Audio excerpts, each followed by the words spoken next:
क्या आपने कभी सोचा है कि जब आप क्लच पैडल दबाते हैं तो कार के अंदरूनी हिस्सों में क्या हो रहा होता है, या फिर एक मैनुअल ट्रांसमिशन कार में गियर बदलने से पहले आपको क्लच पैडल क्यों दबाना पड़ता है?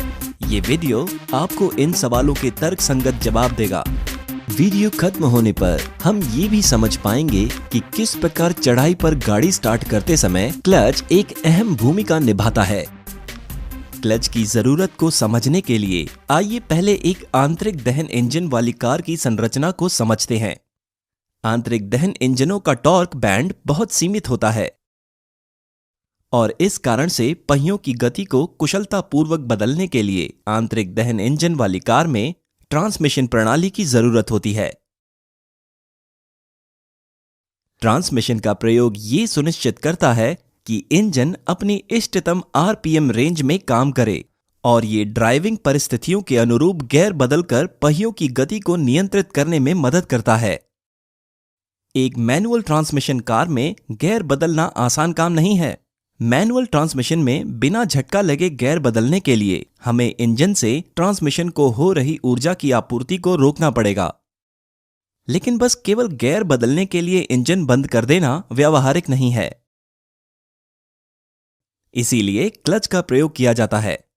संक्षेप में कहें तो क्लच एक क्रिया विधि है जिसका प्रयोग इंजन को बंद किए बिना ट्रांसमिशन में ऊर्जा का प्रवाह रोकने के लिए किया जाता है। आइए जानें कि ये कैसे काम करता है। क्लच के मुख्य हिस्से में एक चक्री होती है जिस पर दोनों ओर उच्च घर्षण वाले पदार्थ का लेप होता है। यहां पर एक सरल चक्री दिखाई गई है। ये चक्री फ्लाई व्हील पर लगी होती है।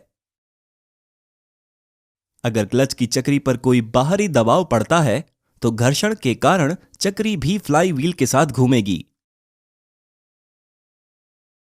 ट्रांसमिशन का निवेशी कूपक इस चक्री से जुड़ा होता है ताकि जब चक्री पर बाहरी बल लगाया जाए तो इंजन की ऊर्जा ट्रांसमिशन प्रणाली में पहुंच जाए।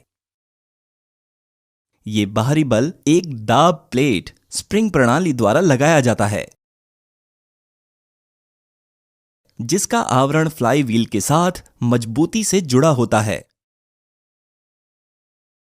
तो दाब प्लेट क्लच की चक्री को मजबूती से दबाती है और ट्रांसमिशन प्रणाली में इंजन की ऊर्जा पहुंच जाती है।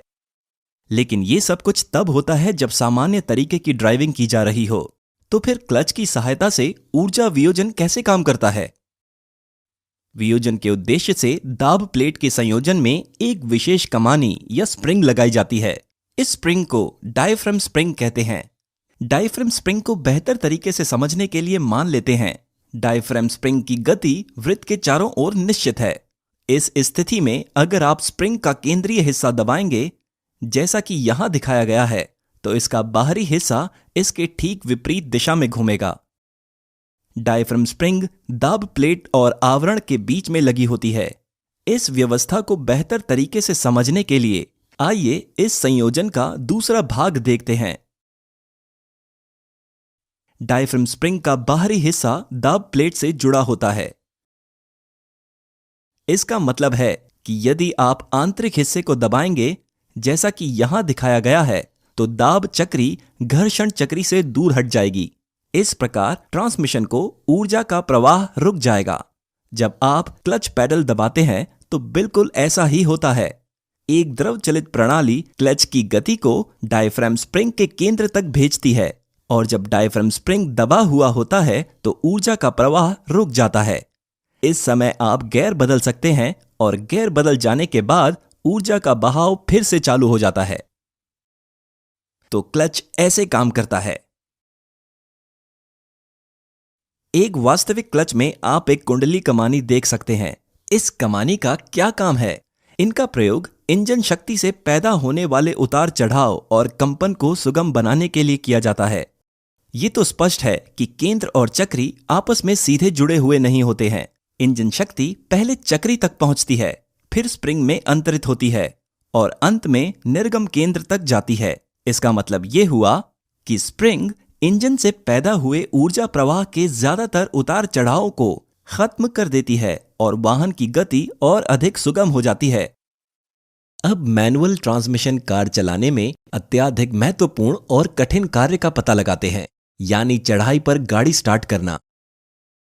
यहां तक कि एक बिना हैंड ब्रेक वाली कार में भी चढ़ाई पर गाड़ी स्टार्ट करते समय आप इस तकनीक का प्रयोग कर सकते हैं। इस तकनीक में चढ़ाई पर गाड़ी चालू करते समय पहले तो दोनों ब्रेक और क्लच पैडल दबाए जाते हैं जबकि इंजन चालू रहता है। अब क्लच पैडल को धीरे धीरे थोड़ा छोड़ते हैं जब तक कि आप क्लच काटने की आवाज महसूस नहीं करते। आप इसे अपने पैरों में महसूस कर सकते हैं। ऐसा लगेगा जैसे इंजन कांप रहा हो। इसके बाद अगर आप ब्रेक पैडल को छोड़ भी देते हैं तो भी गाड़ी आगे नहीं बढ़ेगी। आधा छोड़ा हुआ क्लच ब्रेक की तरह काम करेगा। अब आप गैस पैडल दबा सकते हैं और गाड़ी आगे बढ़ने लगेगी। यहां बड़ा सवाल यह है कि आधा छोड़ा हुआ क्लच ब्रेक की तरह कैसे काम करने लगा। यह ब्रेक की घटना कुछ और नहीं, केवल बल संतुलन का खेल है।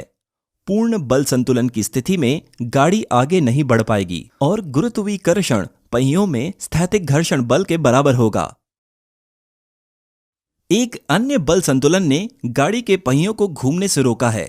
वो है इंजन का अग्रवर्ती बल और उतना ही स्थैतिक घर्षण बल। जब आप क्लच को थोड़ा छोड़ देते हैं तो ये क्लच बाइट के लिए संतुलित होता है और आप अनजाने में ही इन सारे बलों को संतुलित कर रहे होते हैं। जब ये सारे बल पूर्णतः संतुलित होंगे तो पहिए, ट्रांसमिशन प्रणाली और क्लच की चक्री आदि घूम नहीं पाएंगे। इसी वजह से क्लच बाइट ब्रेक की तरह काम करती है। लेकिन याद रहे, घिस रही सतहों के बीच घर्षण बल इंजन को आगे बढ़ाने वाला बल पैदा करता है। इसके परिणाम स्वरूप क्लच चक्री पर चढ़े घर्षण उत्पन्न करने वाले पदार्थ में टूट फूट होगी। हम आशा करते हैं कि यह वीडियो एक बेहतर इंजीनियर और एक बेहतर ड्राइवर बनने में आपकी मदद करेगा। हमारी शैक्षणिक गतिविधियों को patreon.com पर सपोर्ट करें और सब्सक्राइब करना न भूलें। धन्यवाद।